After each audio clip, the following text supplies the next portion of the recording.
What's up guys? Chris Ride Motovlog nga po pala. For today's nandito ngayon tayo sa DES, Duwixam Incorporated. Located po ito dito sa Lagao Branch, General Santos City. Meron po tayo dito ang Honda XRM 125. Napakarami po kasi nagpapa-inquire sa akin ng motor na to. So alamin natin yung spot cash at installment update nila dito. Mag-start tayo sa minimum down payment nila dito na 5,000. 10,000 na down payment, 20,000 na down payment, at 30,000 na down payment. Para may idea na po kayo kung kukuha na po kayo ng motor na to. Isa sa pinaka-sellable na motor ni Honda at tinatangkilik ng karamihan. Pagdating naman po sa makina nito, so 125cc po ito mga idol, naka 4-stroke, single overhead cam, at ang cooling system po nito ay air-cooled mga idol. So XRM DSX, pag sinabi nating DSX, dual disc brake po yan. Naka-disc brake po yan sa harapan at din sa likod mga idol. Ayan po, naka-disc brake po yan. Meron din tayo ditong single disc brake. So ito yung DS. Available nila dito, neon green. Ayan, drum brake naman yung sa likod. Dalawang XRM yung available nila dito mga idol. Grabe, ang ganda ng kulay. Puting-puti talaga mga idol. Pearl white yung kulay nito mga idol. Puting-puti po talaga. Napakaganda rin ng decals niya. Ayan o. Minimal lang yung decals niya mga idol. Kitang-kita talaga tayo sa kalsada sa ganitong kulay. Parehas na po sa CRF 150L. Yung design ng head niya, talagang napaka-aggressive mga idol. Pag nakaside, napakaganda. So sa headlight naman po nito, naka-halogen bulb. Meron na po sa ditong DRL mga idol. Daytime running lights, yung maliit na bulb doon. Halogen bulb din po siya pagdating sa signal light nito mga idol. So front fender naman po nito, makapal po siya na plastic. Maganda pa rin yung plastic talaga ni Honda. Ito naman po yung front telescopic niya. Napakahaba mga idol. Tapos napakaganda ng nito, play nito mga idol. Basta si Honda, ganda talaga ng mga suspension. Basta sa XRM. Pagdating naman po sa braking system nito sa harapan, naka single pot piston caliper po siya. Hydraulic disc brake. So napakaganda rin ng niya mga idol. Itong disc niya, makapal. Ito po ay naka rim type pa rin po. Meron din po itong variant na naka mags. Yung motard po yun. So maganda kasi dito kasi dual sport kasi to. So naka-rim siya, mas magaan sa motor basta naka-rim. Dating naman po sa size nito sa gulong dito sa harapan ay 2.50 and 17 inches naman po yung laki ng rim niya. Pagdating sa design ng tire niya, naka-dual sport. Pwede pang highway, pwede pang semi-off-road. Okay na okay po itong motor na to. Ito pang sangga sa talsik ng mga putik mga idol. Mahaba na rin po siya. Napaka-sporty po ng design niya dito. Talagang patulis po siya mga idol. Ganda rin ng decals niya. Minimal lang talaga. Combination ng red tapos black. Dito naman yung Honda XRM 125. Pakatipid po nito sa gas mga idol kasi PGM fuel injection na po ito mga idol. Meron na rin po itong engine guard. Maganda po sa mga idol. Makapal po sa na plastic. Dati bakal po yata ito. Ngayon plastic na. Pero maganda kasi makapal. Ito naman po yung gear shifter niya. So ito po ay naka 4-speed. So dito naman po tayo sa tail light at brake light nito mga idol. Pag naka-side po sa napakatulis po talaga ng datingan niya mga idol. Wow. Dito naman po yung grab bar niya. Pagdating sa tail light at brake light, naka-halogen bulb pa rin po ito mga idol. Sa signal light naman nito, naka-bulb type pa rin po siya. Halogen bulb. Hindi pa rin sa ginawang LED mga idol. Din po sa ditong reflectorized. Dito naman yung Honda. And then napakaganda ng design ng back fender niya. Makapal din po sa na plastic mga idol. Dito po yung lagayan natin ng plate. Pagdating naman sa suspension nito sa likod, naka-dual pa rin po sa mga idol. Wala naman tayong issue sa suspension nito ni XRM. Talagang napaka-smooth. Talagang tumatagal mga idol. Yung sa akin, yung sa RS125 na carburetor ko, 8 years na, wala pa rin napalitan. Napakaganda talaga ng suspension ni Honda. Braking system niya sa likod, naka-hydraulic disc brake, naka-single pot piston caliper po siya. Ang size naman po ng sprocket nito ay 38 teeth. At sa engine sprocket naman ay 14 teeth mga idol. Ang size naman po ng gulong niya dito sa likod ay 2.50 and then 17 inches po yung laki ng rim niya. Yan, dual sport. Pwede pang highway, pwede pang semi-off-road. Ganito na po yung design ng niya, muffler niya mga idol. Mayroon po sa ditong heat guard na stainless. Footrest ng ating backride. Glossy black na po yung niya, yung kulay niya. Ito naman po yung body design niya dito sa harapan pag nakaupo tayo. Napaka-brusko na po ng design niya mga idol. Tapos meron na siya dito mga design mga idol, napakaganda na. Tapos mas brusko na siya compare doon sa mga unang XRM. Dito naman po tayo sa handlebar niya. Mapapansin niyo po mga idol, naka-glossy black na po yung chrome niya.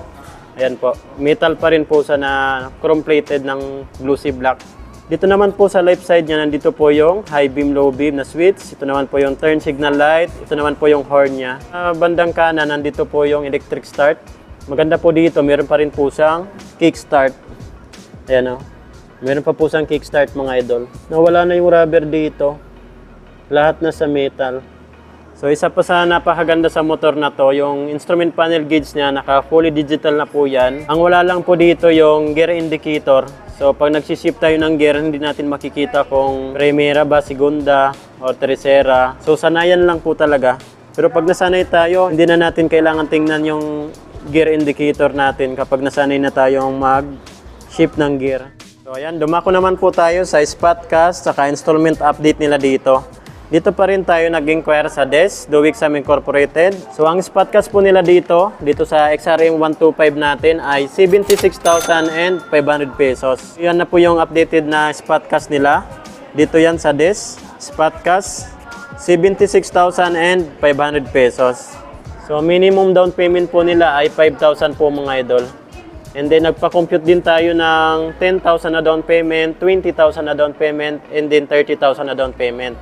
So unahin natin sa minimum down payment nila na 5,000. Ang monthly na lang po nito sa 1 year ay 7,611. Sa 2 years naman po nito na installment ay 4,549. Sa 3 years naman po nito na installment ay 3,528. Rebates pa po yan ng 200 pesos. Pa-compute din pala tayo ng 10,000 na down payment. Marami kasi nagre-request ng mas mataas na down payment para mas mura rin yung monthly nila. So sa 10,000 na down payment, ang 1 year na lang po nito ay 7,107. Sa 2 years naman po nito ay 4,253.